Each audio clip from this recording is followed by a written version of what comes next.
Hey there, friends. The Movie Grader here. Ever heard of Anchor? Anchor gives you everything you may need in one place for free in order to make a podcast. It can be done right from your phone or computer. Anchor's creation tools allow you to record and edit your podcast so it sounds great and it's ready for prime time. Anchor will even distribute your podcast for you so it can be heard wherever podcasts are available. Platforms such as Apple Podcasts, Spotify, and even Google Podcasts. Also, you can easily make money from your podcast with no minimum listenership. To get started, download the Anchor app or go to anchor.fm. If there's a movie, he's gonna rate it. He's gonna talk to his friends and they'll debate it. He's gonna try his best to not be a hater. His name is Billy the Movie Grader. Hello, and welcome back to the Movie Grader and Friends podcast. I'm Billy the Movie Grader, and in this episode, I'm once again joined by my friend Justin. Hey guys. Hope you enjoyed the new intro music recorded by my longtime good friends, Drew Bryden and Phil Fitzpatrick of the Valleyheart family band. They created something special for me, and I cannot thank them enough. It came out great, guys. I really appreciate it. In this episode, we will be discussing and grading The Kitchen. We will also be discussing Hell's Kitchen, the comic book links that I was unaware of, some mob contemplation, the Irish-Italian relations, and the casting of the movie. The Kitchen opened on August 9th, 2019. It is directed by Andrea Berloff and stars Melissa McCarthy, Tiffany Haddish, and Elizabeth Moss. The plot deals with Irish mob wives in a Hell's Kitchen during 1978. The wives continue the mob business while their husbands are incarcerated. So Justin, what were your expectations going into the film?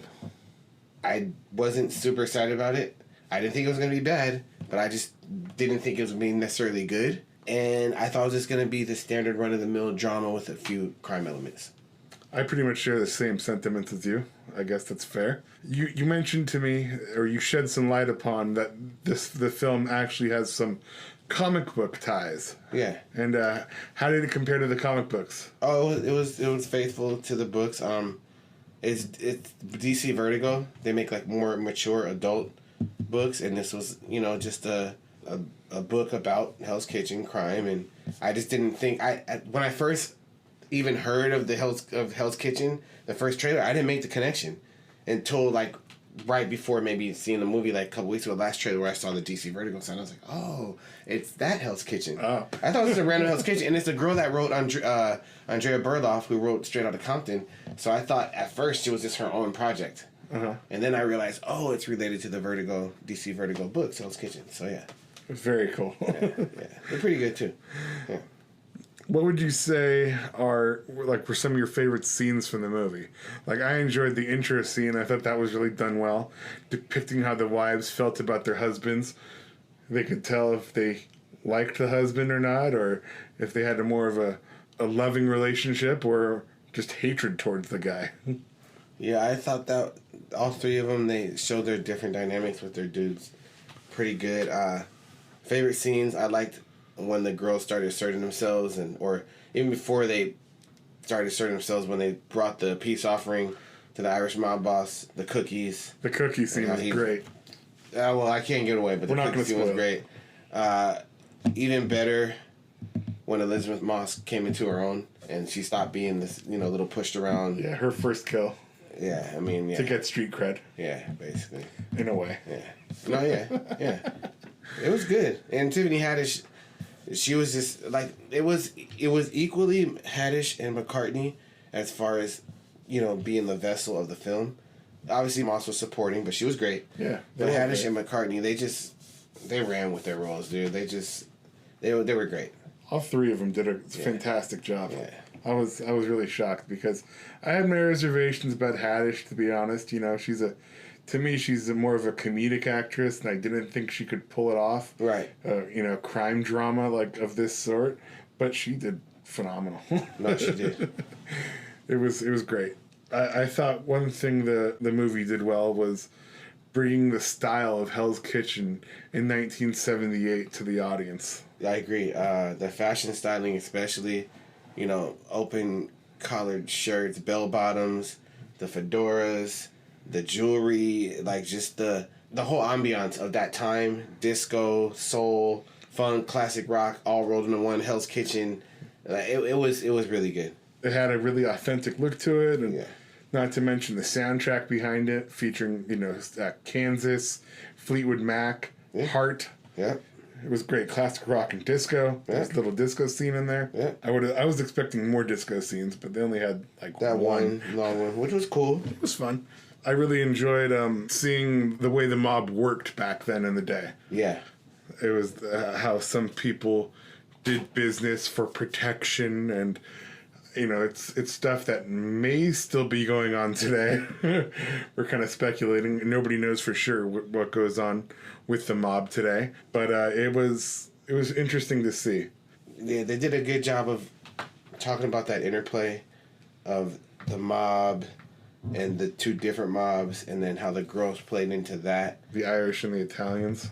I thought also Tiffany Haddish was good because obviously her character was, in a sense, somewhat of an outsider. Mm-hmm. She played basically the wife of, one of the mobsters who married outside of the family. Yeah. And married a black girl at that. Uh-huh. And, obviously she had to kind of have to show that side of it, but she still didn't harp on, there was no persecution for her. Even though she knew she was an outsider, like the interplay with her and the mom, who, by the way, is a great actress, her mother-in-law from The Americans. Oh, yeah, she was great. She was great. I just thought Haddish, she really did a lot. It showed a lot of range. What she brought to the role and her character, she showed a lot of range. I, like you, thought she was more comedy. I don't know if she's going to pull off any kind of real drama elements. Yeah. Not a problem. I know Melissa McCarthy as well, but I knew Melissa McCarthy could do some drama. Right. As she has before in some of her other films that I cannot name right now off the top of my head, but she does drama pretty well. And Elizabeth Moss, of course, I was expecting her to do well because this is right up her alley. Yeah. Because she has that show, The Handmaid's Tale, on Hulu. Before that, she was on Mad Men. Mad Men, yes, one of my favorite shows.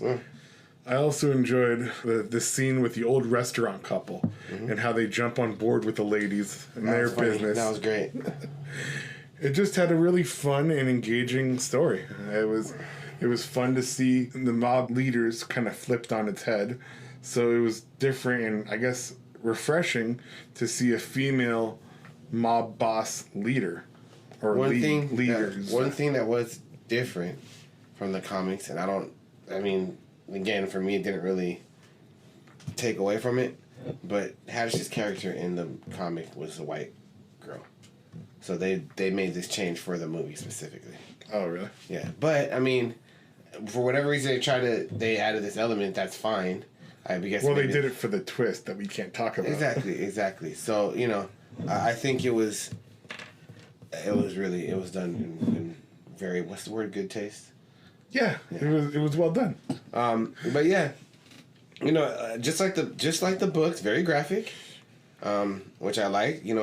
Again, the Vertigo line of DC books, adult, mature reading, very graphic, and without giving anything away, this movie had more than a share of action and violence. Oh yeah, it is very graphic. Like that. Especially the whole body in the tub scene that we can't get into, but I think that was great. Mm-hmm. It made you laugh at some body getting cut up. Mm-hmm. It was dark, but it was funny. That was great. And it was graphic. The movie does leave nothing to the imagination. Mm-hmm. You will see people getting shot point blank. You will see some body parts get cut up, somewhat. Mm-hmm. But yeah, it's a rated R movie, I believe, and they do not shy away from anything. Mm-hmm. I also enjoyed the chemistry of the ladies on screen. Oh, they were great. All three worked well together. They were great. And it was an authentic performance by all three women, and I thought they killed it. Anything else you could think of you want to say about it, Justin? It was you could say that maybe the impetus for the movie came from the whole Me Too, woman empowerment thing, having women in the lead roles, and I'm all for that. I'm not against that. Sure. But beyond that, it was just great. Even though I knew it came from that, and that it's the time is so ripe for these kind of all female led vehicles. This transcends that. The chemistry, the performance of that triad. I get where it comes from, where a lot of impetus came from for doing The Kitchen in film, in film form, but they were just great. It does have some feminist tones. Whatever, and that's what I'm getting at. Whatever political agenda, whatever feminist undertones there were, in the course of looking at it, you're not focused on that. You're just focused on, this is a great movie about Hell's Kitchen in Manhattan in the late 70s.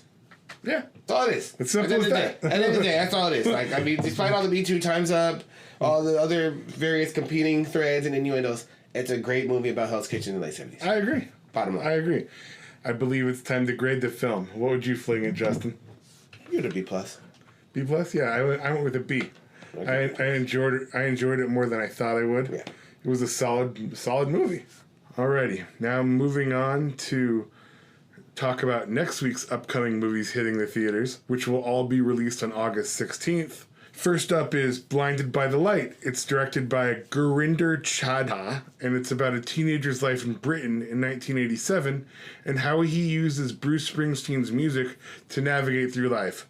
Justin, any interest in seeing it? Yeah, maybe. You a fan of The Boss? I like The Boss, not as much as you, for sure. And I can't wait to see it. No, but I wouldn't mind seeing it. That's the one I'm really excited to see on the 16th. And up next is Where'd You Go, Bernadette, directed by Richard Linklater and starring Cate Blanchett. Good old Richard Linklater, Dazed and Confused. Okay, it's based on a book, and it is about a woman taking a leap of faith in life in order to get a part of herself back after giving so much up as a mother. Okay. Any interest, Justin? I might give it a shot. Yeah, maybe. Not really. And only for Cate Blanchett. She's a fantastic actress. Very true. And this one I really have no desire to see. It's 47 meters down, uncaged. Yeah, that looks like pure stupidity. It's directed by Johannes Roberts and stars Nia Long, Sistine Rose Stallone, and John Corbett. It's about teen girls who stumble across a shark-infested underwater city, and I can't wait to not see this. Yeah, I'm cool. Yeah, Justin doesn't give a hoot about it either. Not even in the slightest. Not interested in the slightest. Not even one iota, dude. Like, surprisingly, this is a sequel because I'm sure the first one was just as awesome, right? Yeah, sure it was. Yeah, so we will not be seeing that. That will just about do it for this episode of the Movie Grader and Friends podcast. Please join me again next week as Blinded by the Light gets tackled by a huge Bruce Springsteen fan, me. Please find me on Instagram and Twitter at The Movie Grader, and please visit my website, www.themoviegrader.com. On iTunes, please review and subscribe to the podcast if you haven't already. Also, please tell your friends about the podcast. I would very much appreciate it. The Movie Grader and Friends podcast is available on most podcast platforms, such as Apple Podcasts, Anchor, Spotify, Google Podcasts, Stitcher, iHeartRadio, and basically anywhere you get your podcasts from. This has been the Movie Grader and Friends podcast. Thank you for your time. Please email me with any questions at themoviegrader@gmail.com, and see you next week. Sláinte.